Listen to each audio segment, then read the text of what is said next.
Send in the red shirts.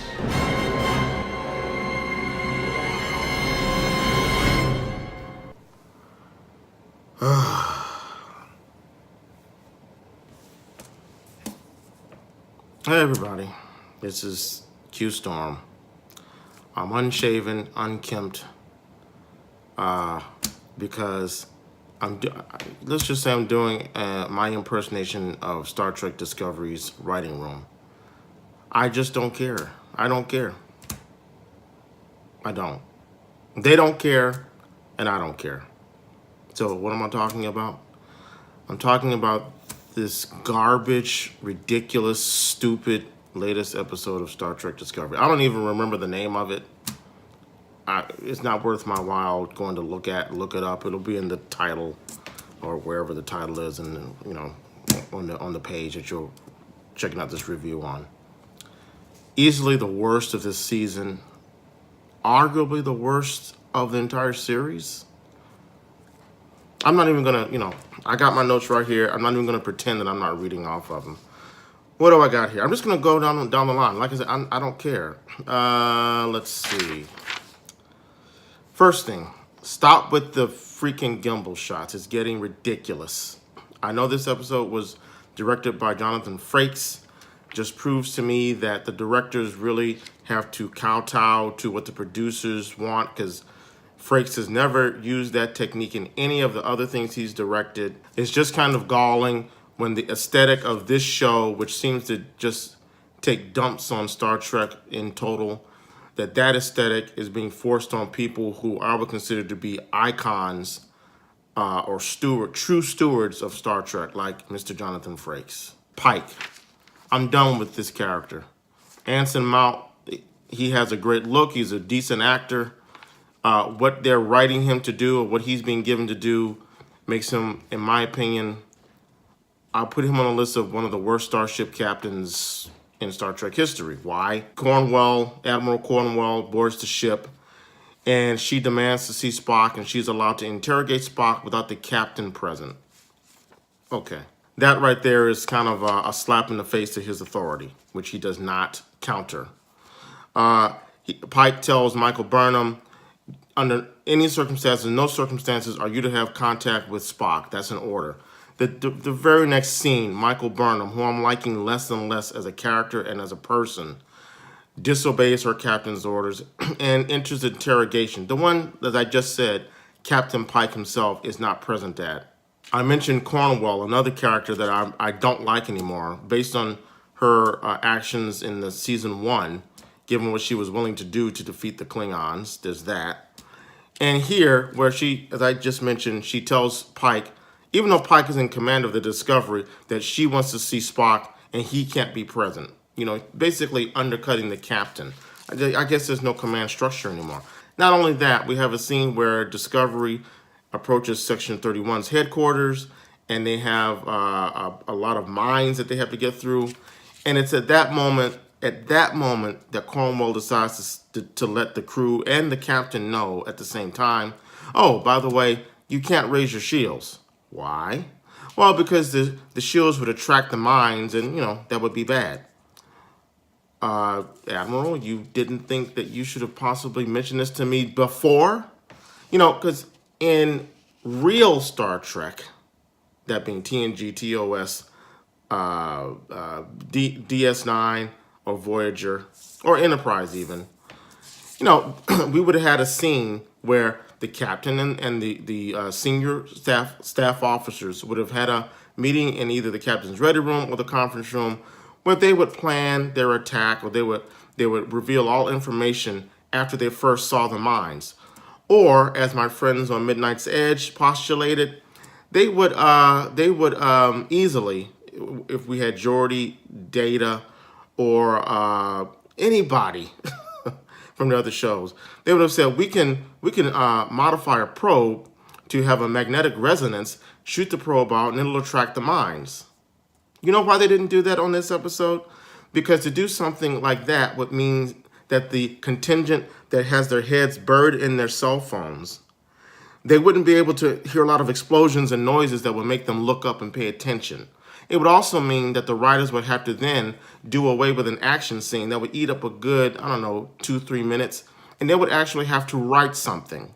I believe it's also during that scene or somewhere around that scene where we see Pike willing to give up the captain's chair to the admiral as opposed to him staying in command of his ship. She has to tell him, "No, it's my mission, your ship." What, Pike? What do you?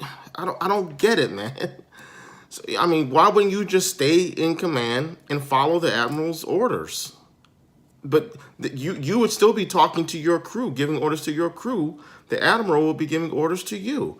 That way, you maintain the command or the disciplinary structure or the command chain that you need to maintain for the morality of your crew.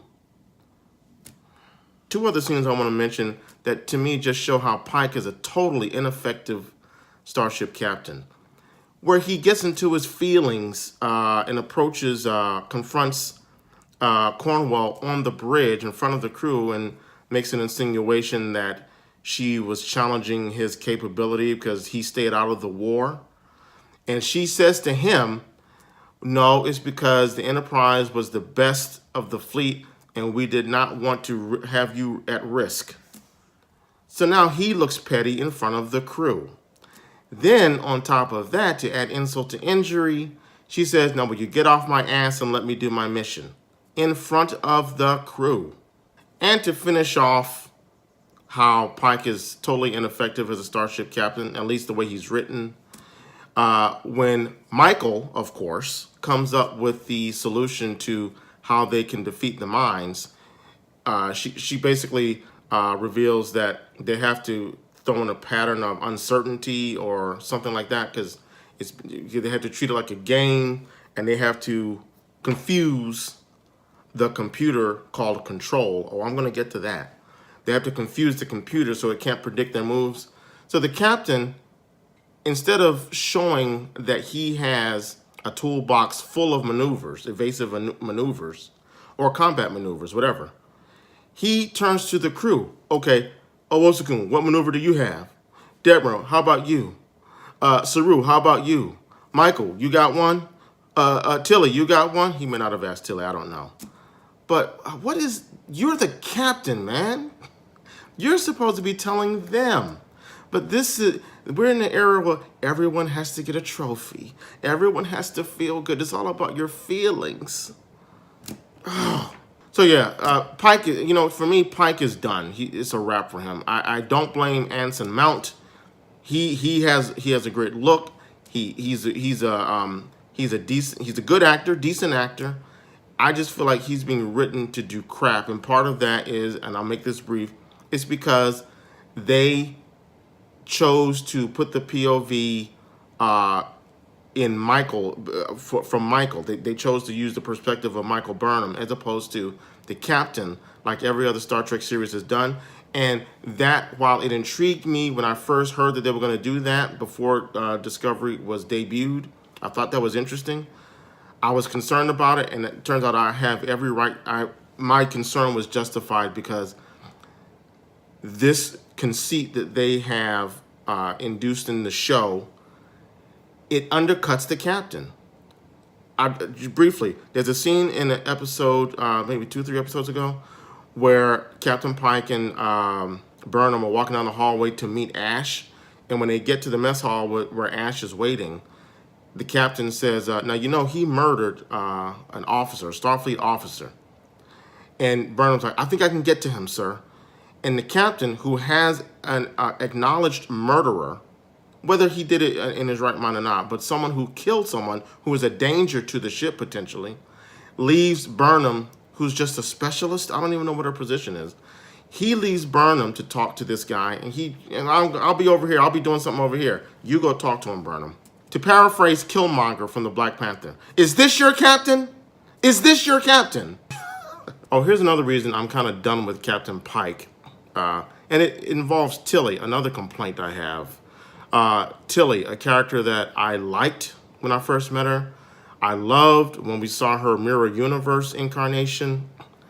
And I was concerned that they were going to just, like most people in Hollywood, they glom onto something, they realize that the audience likes something, and then they infuse it with overkill.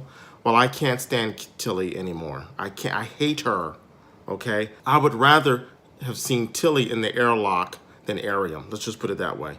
So when an admiral and a captain enter the bridge, I'm used to hearing all hands on deck or captain on the bridge, admiral on the bridge. That was an indication that you need to get your crap in order because you're in the presence of authority.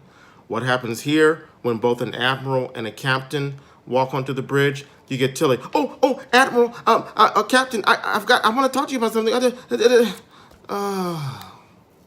I hate her. There is one other thing I want to mention about Captain Pike, but it ties into Michael Burnham's, what I hinted at about how she is unduly the center of everything. Not just the perspective goes through her, but she is the center of everything. She's the problem solver of everything. She's the solution finder of everything. Everything revolves around her. The scene where Captain Pike is assigning the away team to go over to Section 31, he orders Saru to be a part of the away team, and Saru simply says, sir, there's something I need to do here. I'd rather continue doing that. And the captain says, oh, okay, well, have at it then. Burnham, you're on the away team. Now, I don't mean to suggest that was a clumsy way of having an all-female away team because this empowerment mode that we're in right now demands that women be flawless and not be involved or take orders at all from any men, or that it is a faux attempt to, again, empower, what's the term, girl power or anything like that. Because I'm not going to be that cynical, because I do support equality. I support this new movement that we're a part of.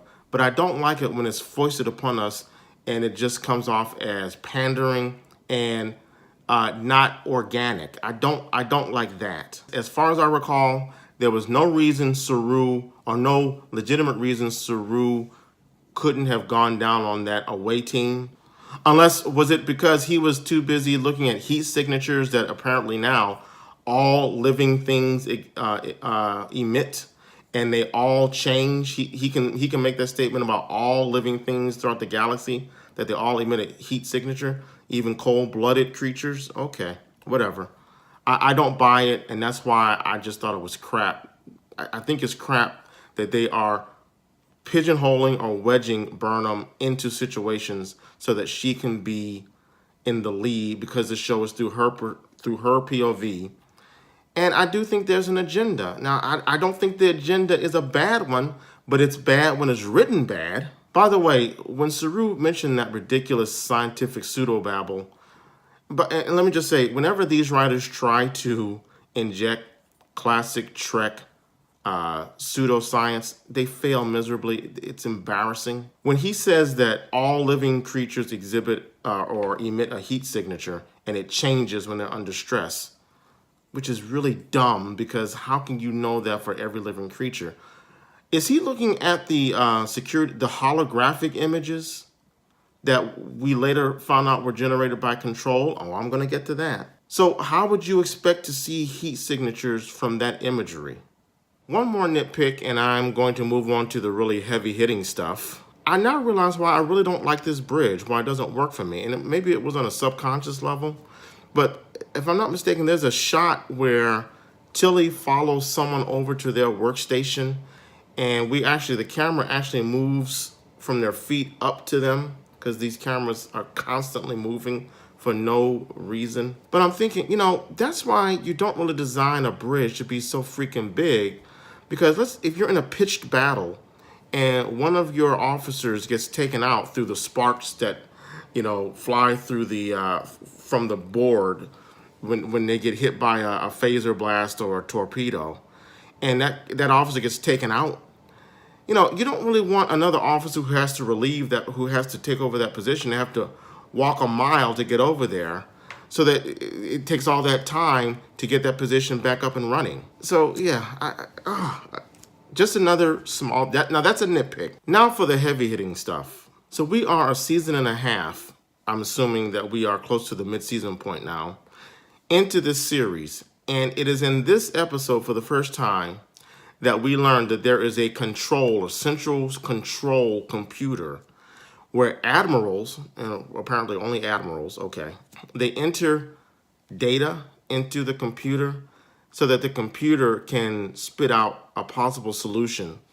that the admirals are free to disobey or to ignore, if you will. We learned that just in this episode. Why? Because they needed a device to get the plot moving. They needed a device so that they could set up everything else that we see once Discovery reaches Section 31. I'm supposed to believe now that this story element, which is antithetical to Star Trek, I'm supposed to be convinced by that.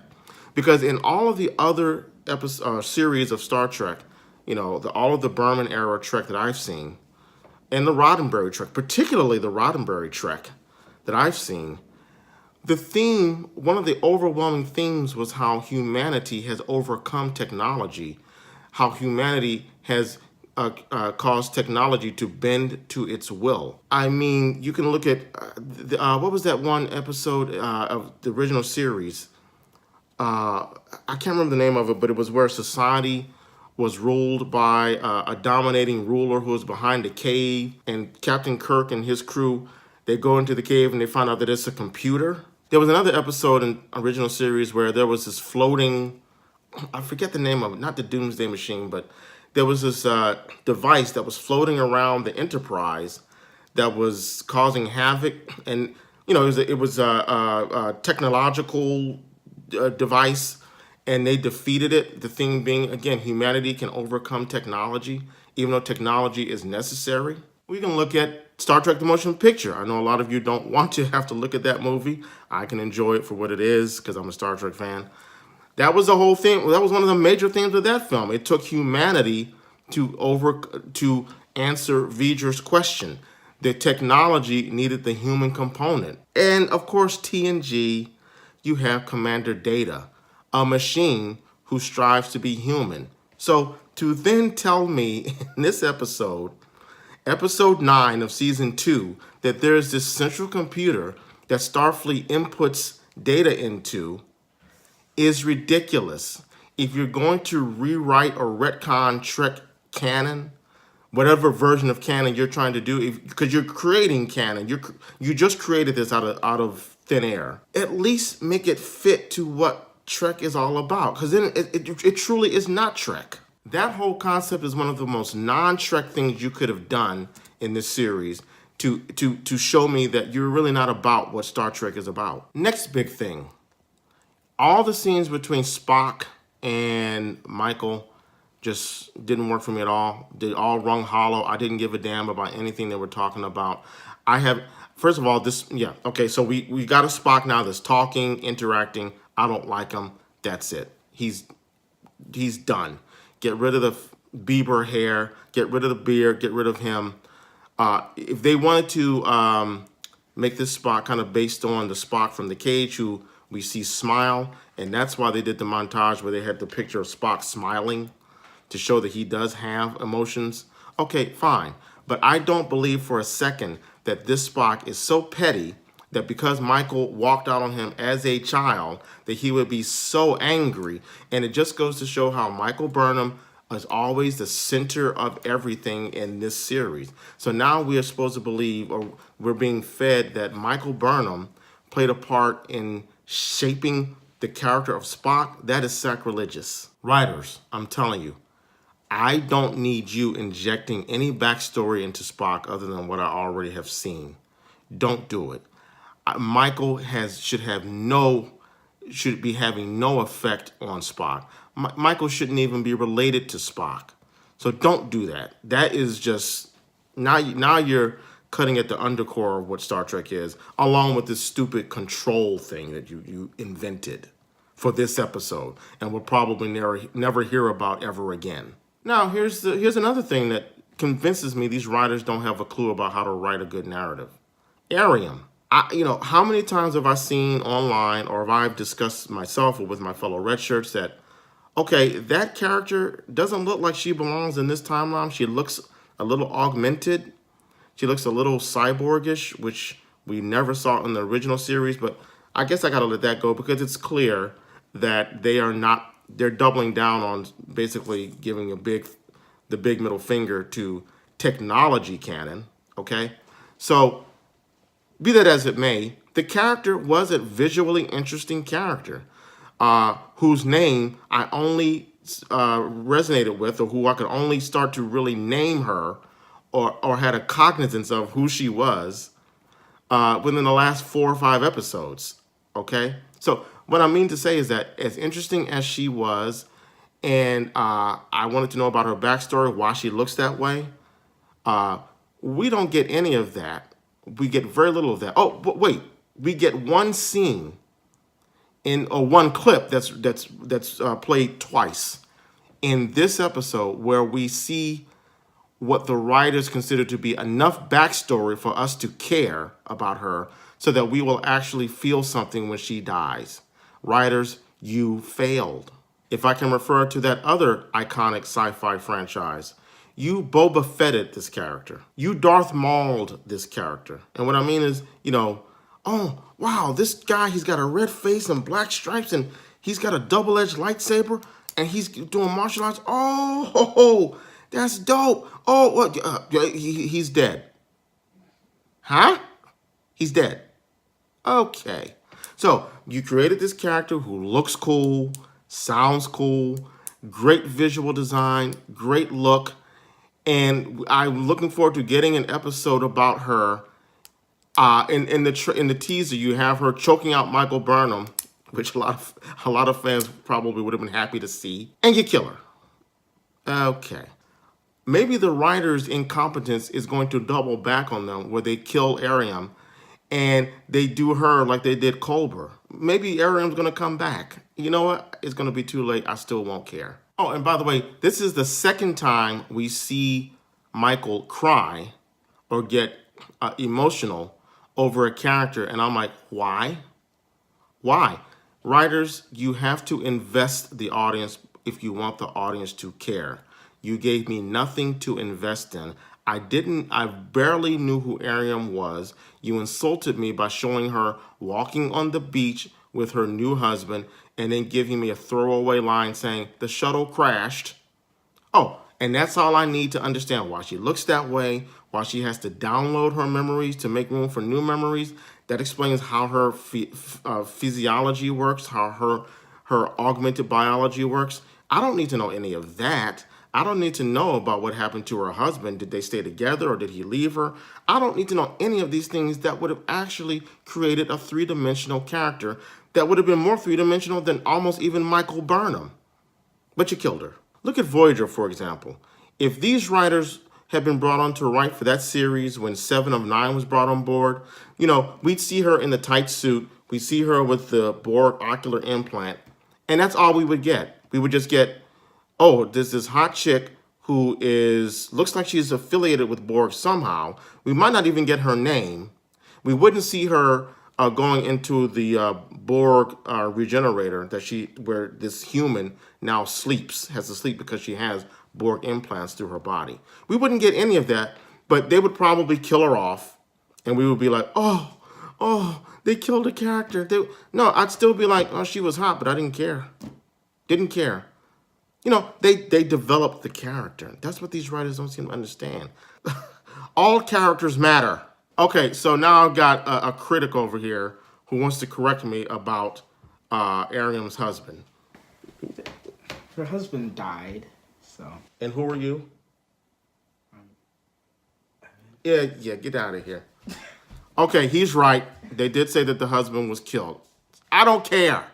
I needed to know more about Ariam to give a damn that she dies. Oh, and the other scene where Michael cries is over Spock and she gets emotional. It's not working because it's stupid. I didn't buy little bad actor Jake Lloyd Anakin Spock being so upset about her leaving. The Spock that I know would be like, I don't give a damn, go, bye, there's the door, later, deuces. So I can't care about something that you don't allow me to care about or give me anything to care about. Get that through your heads. Oh, quick interlude. What the hell is the deal with this creepy ass shot of Michael Burnham? Can someone explain that to me? I thought I was going to get some girl-on-girl action happening here. What? Help me out with this. Of course, in the last episode, when Ash and Cobra have their ridiculous fight in the mess hall, and there's a part where they are just they're panting and holding each other. I was like, I thought I was going to get some guy-on-guy action happening there too. I was like, Cobra, give Stamets one more chance. And again, bad writing, bad examination of Trek history. Again, another example of how the writers don't get it. They don't know Trek. You have a captain who basically says, yeah, go ahead and kill her. Open the airlock, Michael, kill her. Because we've actually pondered this for a whole 10 seconds and came up with nothing. So yeah, you got to kill another crew member. All right. Well, I think Sisko, Janeway, definitely Picard, I'm pretty sure Kirk, they would have said, you know what, lock onto her and transport her into sickbay and put her in a containment field, or transport her directly to the brig so that we can figure her out and see how to combat that. See how to combat the fact that control has taken her over. Oh, by the way, this Section 31, who's running Section 31? How is it that no one knew before the Discovery did that Section 31 had been taken over by the machine or the computer that all the admirals input their data into? Huh? Where's Giorgio? Where's Leland? Once they get into that ship, do they not communicate to the headquarters anymore? Do they not check back in every so often, every couple hours at least? Last thing I'll say is I'm accepting it. I think this is where they're going. Michael Burnham, who, as I've said, unduly has to be the center of everything, even though the perspective of the show is through her. It's ridiculous how everything has to center and revolve around her. She is the Red Angel. I mean, I don't question it anymore. I don't think it. Why do I think that? Well, let's look back. Let's look back at season 1. So towards the end, they did a pretty brilliant, if not questionable, surprise twist, where Lorca was from the Mirror Universe. I was kind of unsettled that they wanted to delve into the Mirror Universe in addition to all the other things were doing with the first season with only 13 episodes. But I think they did a pretty good job with the MU, so I didn't complain. I kind of liked it. So my point is that twist, it got a lot of attention. A lot of people were talking about it. So much like Tilly and people liking her, they're going to double down and do another twist this season. And that twist is going to be that Michael is the Red Angel. Other clues. I think 2 or 3 episodes ago, Giorgio makes a comment about, she says to Michael, I know things about you that you don't even know, or something like that, she says. And here, Ariam says, what did she say? I have a note here. Oh, Ariam says, everything is because of you. Boy, that's really a tell. That's an omen of foreshadowing, but it's also kind of the theme of this whole series. We also know that through dialogue that the Red Angel has some connection to Spock, because they're trying to figure out in this episode, well, why did the Red Angel come to me as a child? Why is the Red Angel showing me these visions? Okay. What's the other connection that Spock has in this series? Michael Burnham. So it's probably Michael is the Red Angel in the future timeline. Maybe she's older or something like that. Maybe she's like on her Janeway in the Voyager finale, who goes back in time to change things, whatever. So we're going to get an older Michael Burnham who is trying to do something. I don't know what the plan is, but her ideal or her motivation or her goal is to rectify or fix the damaged relationship that she has with Spock. And if they do that, I probably will be done. So yeah, that's it. That's all. This episode was garbage, terribly written. I mean, it was well directed, but just the worst of the worst. I mean, I'm trying to think. I'm sure there were bad episodes. Well, yeah, there were bad episodes, but there were still episodes that were legitimate episodes. Like I'm thinking of Lethe. I can never, Mecca Random, she pronounced it for me, and I can't remember how she pronounced it, but yeah, bad. Put it this way, I mentioned Mecca. Last night I recorded, me and my fellow Red Shirts, Craig J. and Big Sexy, we were on the Midnight's Edge After Dark podcast, where we reviewed this this abomination of an episode. And that crew, the Midnight's Edge crew, they are like the Emperor Palpatine to my impressionable Jedi Anakin. They've pushed me to the dark side.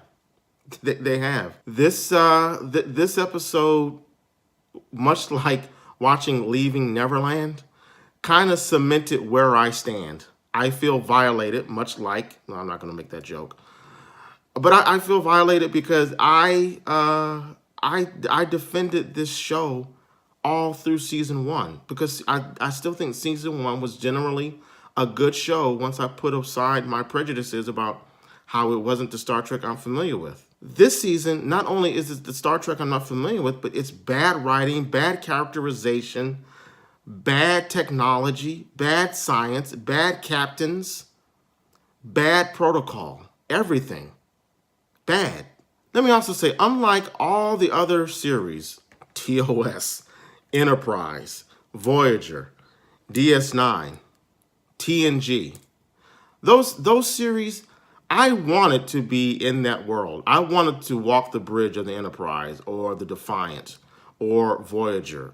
I wanted to be a part of that crew. I would not want to serve on this crew. They seem to be full of dysfunction. They seem to snipe at each other. It seems to be so full of backstabbing and vitriol. And I mean, even on these other series, when bad things happen to the crew members, there was some sort of resolution where you still felt like they all were a team. I don't feel like that here. The one episode with Stamets, who seems to work all by himself in engineering. Give this man a crew, for God's sake. Where's Jet Reno? What happened to her? Remember that character? Boy, talk about doubling down on lack of character development. That's one way to not develop a character. Just don't even have her make an appearance. But when he's Spock and I forget who the other person is. Spock is having a conversation. Is it with Michael? With someone in what I'm going to call engineering. I think that's where Stamets is. They would have me think that that's just the spore drive department. Maybe we haven't even seen engineering yet. But at any rate, the fact that I have these questions, that I still say these things, the fact that I'm still not clear about who really does what, I'm still working that out in season 2, says a lot. But anyway, Stamets makes a comment. He's counting the mycelial spores or whatever. He's doing something stupid. And he says, can you guys talk a little louder or something like that, he says, or to keep me occupied or something like that, because he's in that whole department by himself. Then they start talking. I think it's with Michael. They start arguing. And then he walks over and says, can you guys please shut up? You're disturbing me. That's a perfect example of why I would not want to be commissioned on the USS Discovery. So yeah, go check out the Red Shirts on Midnight's Edge reviewing this episode. Still don't know the name of it. Still don't give a damn enough to go look it up to tell you. You'll see it in the show notes. You'll see it in the title of this YouTube video. Listen, despite what my guys over at Midnight's Edge say, I said that it can only get better. They said, no, it can get worse. And I'm like, of course I know that, but I'm going to choose to say it can only get better. This was the worst of the worst. Okay. But I'm going to go shave. I'm going to go put some clothes on. Thursday is fast approaching. And whereas I used to be like, oh, I can't wait to see the next episode of Discovery to see what they're going to do to either frustrate me in a good way or make me enjoy the episode or what they're going to do. Now I'm like, okay, I got to do this. It's a job now. It's a job. All right, guys. I will see you next week.